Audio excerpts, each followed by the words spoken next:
Question 1. How does your product use or challenge conventions, and how does it represent social groups or issues? Okay, so first off, when we talk about conventions, we're basically talking about the usual things you would expect in a food magazine, like recipes, nutrition tips, high-quality food photography, and a clean, consistent layout structure.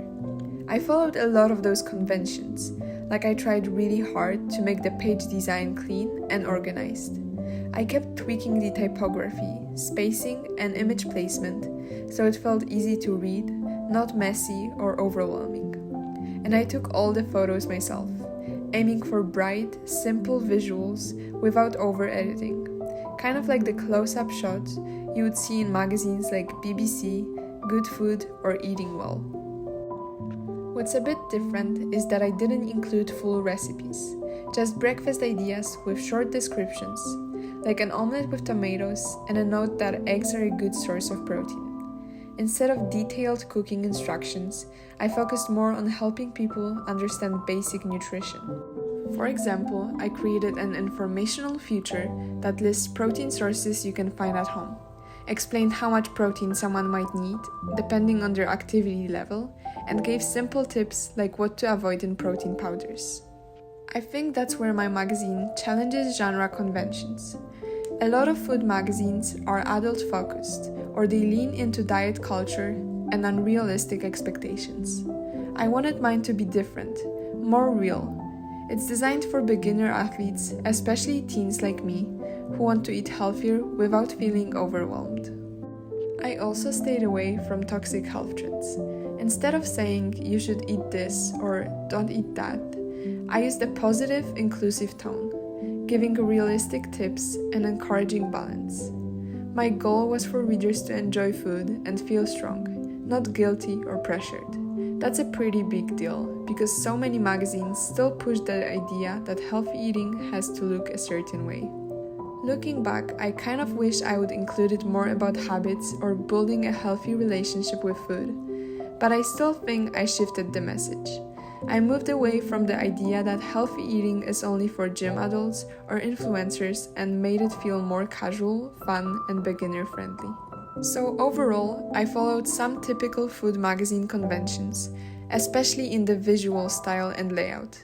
But I also challenged others by representing teen athletes, promoting real-life tips, and avoiding harmful diet messaging. I wanted my magazine to feel authentic, relatable, and actually useful.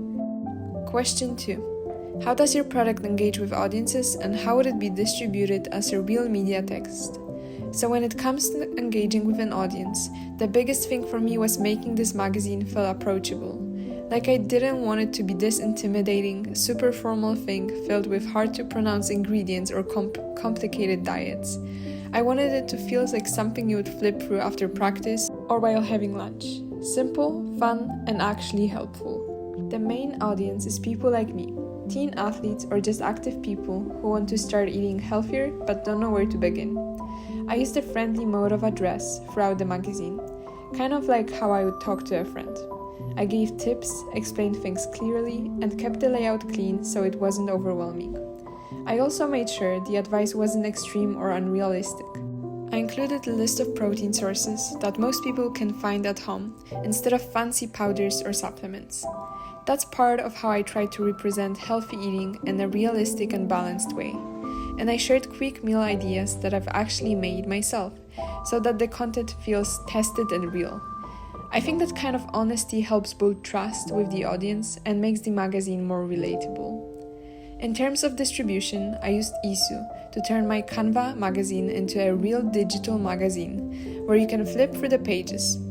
It looks way more professional than just scrolling through a PDF. If this were a real media product, I would also share it through cross-platform promotion on social media, maybe with sneak peeks, short clips of recipes being made, and eye-catching visuals to grab attention.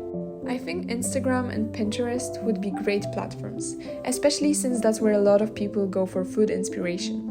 And if the magazine were physical, I could totally see it in bookstores, newsstands, or even as a part of digital subscription model. Something I also wanted to mention is that I'm genuinely into food and nutrition. Like my Pinterest is full of meal ideas and healthy snacks. Since I started being more active and joined the swim team, I really focused on healthy eating. In the beginning it took a lot of researching and experimenting, but now I can really say I've learned a lot. That's something I care about and it shows in the magazine too. I'm sharing what I've learned so others don't have to go through the same struggles.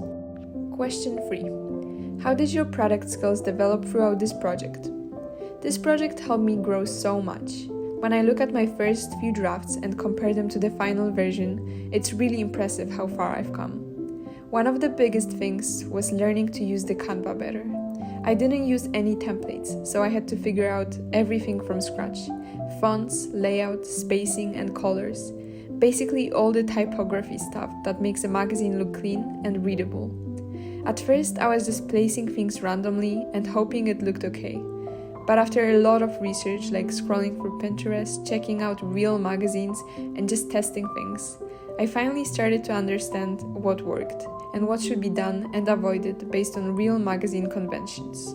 A good example is the protein-packed breakfast page. I changed that one so many times. I tried adding a big table at first, thinking it would make the page look smart and constructed, but it actually made it look super cluttered and confusing. So I scrapped that and went with something more minimal. Just a short list and one bigger photo at the bottom. It ended up looking so much cleaner and fit the aesthetic I was going for. Simple, casual, but still informative. My mise-en-scene choices also got better, especially in the photography. I took all the photos myself, and while not everyone turned out perfect, I learned how to set things up properly. Using a clean background, natural lighting, and editing just enough so it still looked real. The table of content photo was probably the hardest one, because it needed to be long and narrow. It took lots of trial and error, but I'm proud of how it turned out. This whole project also helped me learn not to get stuck trying to be perfect. I got better at changing things, trying new layouts, and just trusting the process. And now I feel way more confident with designing and planning something from the ground up. Question 4. How did you integrate technologies, software, hardware, and online in this project? I used a mix of tools to create this magazine. A combination of technology I already knew and things I had to learn along the way. For software, Canva was my main one. I used it to design every page from scratch, without templates, and I really tried to make it look like an actual magazine. This helped me understand the conventions of magazine design, like how to balance text and images, and where to place everything to make it look visually appealing. I also used Safari and Google a lot, just to research things like protein sources, what to avoid in protein powders, and ideas for layout design.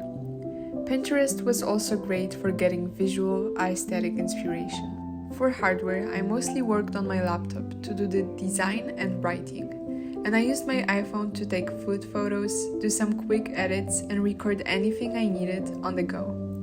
I also used it to upload the pictures into Canva straight from my camera roll. For the online tools, I found Isu, and it worked great for me. I didn't even know it existed before this, but it let me turn my Canva file into a real magazine that people can flip through. It made the whole thing feel a lot more real and professional. By using Isu, I could replicate the kind of distribution that real media outlets would use for their digital products. Concluding, technology played a huge role in making this possible. And the best part is that now I know how to take something from an idea in my head to an actual published product that looks real, authentic, and engaging. The integration of all these tools helped me learn how to create something that's not just a concept, but a fully formed media text that people could interact with and enjoy.